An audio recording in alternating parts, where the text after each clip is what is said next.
Friend, તમારું સ્વાગત છે મારા કિચનમાં। આજે હું તમારી સાથે શેર કરીશ શુભ પ્રસંગોમાં કે લગ્ન પ્રસંગમાં બને એવું રસાવાળા બટેટાના શાકની રેસીપી। અને આ રસાવાળા બટેટાનું શાક છે આજે આપણે કુકર વગર છાલ સાથે અને એકદમ ઘટ રસાવાળું આપણે બનાવશું। શરૂઆત કરીએ એની પહેલાં એક વિનંતી કે જો તમે હજી સુધી મારી ચેનલને સબસ્ક્રાઈબ ના કરી હોય તો પ્લીઝ સબસ્ક્રાઈબ કરી દેજો અને બાજુમાં રહેલા બેલ બટનને પ્રેસ કરી દેજો, જેથી તમને મારી આવી નવી નવી રેસીપીઓનું નોટિફિકેશન મળતું રહે। તો ચલો એકદમ વરામાં બને એવું રસાવાળા બટેટાના શાકની આપણે શરૂઆત કરી દઈએ। સૌથી પહેલાં મેં અહીંયા મીડિયમ સાઇઝના નાના નાના 4 બટેટા લઈ લીધા છે। બટેટાને આવી રીતે નાના નાના પીસીસમાં કટ કરી લઈશું। બહુ નાના પણ નહીં, મોટા પણ નહીં, એવી રીતે કટ કરી એક વાસણની અંદર ટ્રાન્સફર કરી દઈશું। હવે આપણે બીજી તૈયારીઓ કરી લઈએ। 3 મીડિયમ સાઇઝના ટમેટા લઈ એને પણ આપણે બટેટાની સાઇઝના કટ કરી લઈશું। થોડીક કોથમીર લીધી છે, એને પણ આપણે કટ કરીને રેડી કરી દઈશું। તો આવી રીતે આપણે પ્રિપરેશન કરીને રાખશું। 3 થી 4 મિનિટ પ્રિપરેશન કરતા થશે। 1 ચમચી મેં આદુ મરચાંની પેસ્ટ લઈ લીધી છે, 10 થી 12 મીઠા લીમડાના પાન, અડધી ચમચી લાલ મરચું અને 1/4 ટીસ્પૂન જેટલી આપણે હળદર લીધી છે। બીજી બાજુ મેં કોકમના 2 થી 3 કટકા, એક નાનો તજનો ટુકડો, એક નાનો બાદિયાનો ટુકડો, 3 થી 4 લવિંગ, 4 થી 5 મરી, અડધી ચમચી હિંગ અને અડધી ચમચી જીરું લઈ લીધું છે। આટલી આપણે પ્રિપરેશન કરી લેવાની છે। હવે વઘાર કરી લઈએ। વઘાર કરવા માટે 3 થી 4 ચમચી આપણે તેલ એડ કરી દઈશું। આ શાકની અંદર તેલનું પ્રમાણ થોડુંક વધારે રાખશું। અડધી ચમચી રાઈ એડ કરી દઈશું। રાઈ સરસ રીતે ફૂટી જાય એટલે આપણે જે ડ્રાય મસાલો રેડી કર્યો તો એ એડ કરી દઈશું। બધું એકસાથે એડ કરી દેવાનું છે। પછી જે આદુ મરચાં, લીમડો, મરચું, હળદર રેડી કર્યું હતું એ એડ કરી દઈશું અને તરત જ આપણે એની ઉપર બટેટા એડ કરી દઈશું। આ વઘાર છે એ તમારે ઝડપથી કરવાનો છે, નહીંતર મરચું અને હળદર છે એ બળી જશે। સરખી રીતે મિક્સ કરી બટેટાને 2 થી 3 મિનિટ તેલમાં જ ચડવા દઈશું અને ગેસની ફ્લેમ છે હાઈ રાખશું। એકદમ ફાસ્ટ ગેસે બટેટાને આપણે થોડીક વાર તેલમાં આવી રીતે સતળાવા દઈશું, વચ્ચે વચ્ચે હલાવતા જશું અને બને તો આપણે વાસણ છે એ જાડા તળિયાવાળું લેવાનું એટલે નીચે ચોટે નહીં। 2 થી 3 મિનિટ પછી હવે આપણે 1.5 થી 2 કપ જેટલું પાણી એડ કરી દઈશું। જેટલા બટેટા ડૂબે એટલું આપણે પાણી એડ કરવાનું છે અને આ બટેટાને હવે આપણે 80% જેવું કૂક કરવાનું છે। એકદમ ચડી જાય એવી રીતે કૂક નથી કરવાના। 80% ચડે ત્યાં સુધી આપણે ઢાંકણ ઢાંકી ગેસની ફ્લેમ છે એ મીડિયમ ટુ હાઈ રાખશું અને આપણે 5 મિનિટ જેટલું આ બટેટાને ચડવા દઈશું। 5 મિનિટ પછી ચેક કરીએ, બટેટા સરસ રીતે 80% જેટલા ચડી ગયા છે। હવે આપણે બીજી પ્રિપરેશન છે એ કરી લઈશું। જો આપણે ચેક પણ કરી લઈએ, હા બટેટા છે એ સરસ રીતે ચડી ગયા છે। આ શાકને બનતા જરાય વાર નહીં લાગતી। કુકર કરતાં પણ સરસ રીતે ટેસ્ટી એવું શાક લાગે છે અને છાલ સાથે તો ખૂબ જ સ્વાદિષ્ટ બનશે। હવે કટ કરેલા ટમેટાં એડ કરી દઈશું।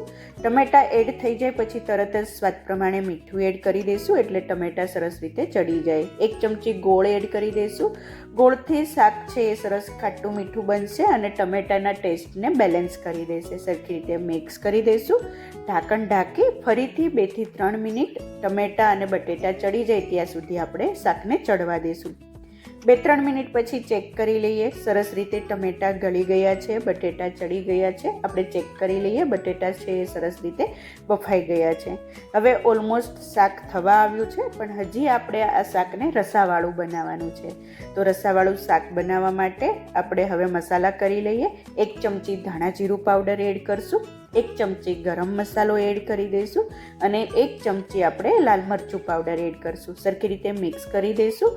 હવે આ જે મસાલા એડ કર્યા છે એનાથી રસો છે એ ઘટ બની જશે એટલે 1 કપ આપણે પાણી એડ કરી દઈશું અને ફરીથી રસો ઘટ બને ત્યાં સુધી આપણે આ શાકને ચડવા દઈશું।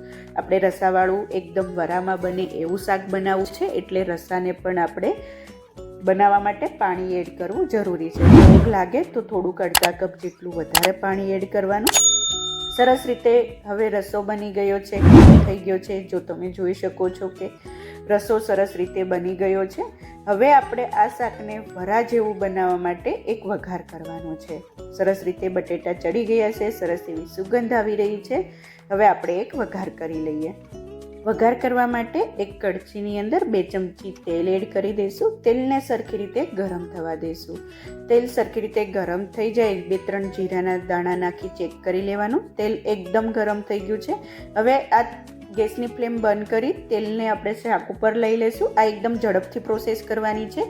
અડધી ચમચી મરચું પાવડર એડ કરી તરત જ 3 થી 4 ચમચી ઠંડુ પાણી એડ કરવાનું છે. ઠંડુ એટલે એનાથી મરચું છે એ બળશે નહીં. અને હવે આ વઘારને શાક ઉપર રેડી દઈશું. આવી રીતે કોઈ પણ રસાવાળું શાક કરવું હોય એની ઉપર આવી રીતે ઉપરથી વઘાર કરો, જેનાથી એકદમ સરસ એવી ફ્લેવર આવશે અને શાકનો કલર છે એ ખૂબ જ લાલ આવશે. તો આવી રીતે કોઈ પણ રસાવાળા શાક ઉપર આવી રીતે વઘાર કરશો, શાક ખૂબ ટેસ્ટી એવું બનશે. ઉપર ઝીણી સમારેલી કોથમીરથી ગાર્નિશ કરી દઈશું. ગેસની ફ્લેમ બંધ કરી દઈશું અને આ છાલવાળા રસાવાળા બટેટાનું શાક છે હવે રેડી છે.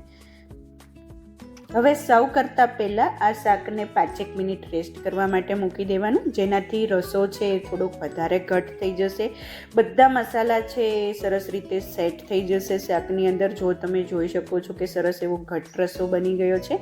હવે આ શાક છે એ સર્વ કરવા માટે રેડી છે. આ શાકને તમે પૂરી, રોટલી, પરાઠા, ભાખરી કે કોઈ પણ રોટલા સાથે તમે સર્વ કરી શકો છો. આ શાકને તમે ખાલી સાદી ખીચડી અને રસાવાળા બટેટાનું શાક ખૂબ જ સરસ એવું નાઇસ કોમ્બિનેશન લાગે છે. દાળ ભાત સાથે કે રાઈસ સાથે પણ ખૂબ જ ટેસ્ટી એવું બટેટાનું શાક લાગે છે. કોઈ પણ કાઠિયાવાડી ડીશ હોય એની સાથે આ શાક છે એ બધા સાથે સેટ થઈ જાય છે. તો તમે ક્યારેય આવી રીતે રસાવાળા બટેટાનું શાક ના બનાવ્યું હોય તો ચોક્કસથી આ રીતે ટ્રાય કરજો. ખૂબ જ સરસ એવું પહેલી જ વારમાં 10 થી 15 મિનિટની અંદર આ શાક છે એ બનીને રેડી થઈ જશે. તો ફ્રેન્ડ્સ, તમને મારી આ રેસીપી કેવી લાગી મને ચોક્કસથી જણાવજો. અને જો તમને મારી આ રેસીપી પસંદ આવી હોય તો પ્લીઝ લાઇક કરજો, શેર કરજો, સબસ્ક્રાઈબ કરી બાજુમાં રહેલા બેલ બટનને પ્રેસ કરી દેજો, જેથી તમને મારી આવી નવી રેસીપીઓનું નોટિફિકેશન મળતું રહે. Thank you for watching. ફરીથી મળીએ એક નવી રેસીપી સાથે. ત્યાં સુધી બાય.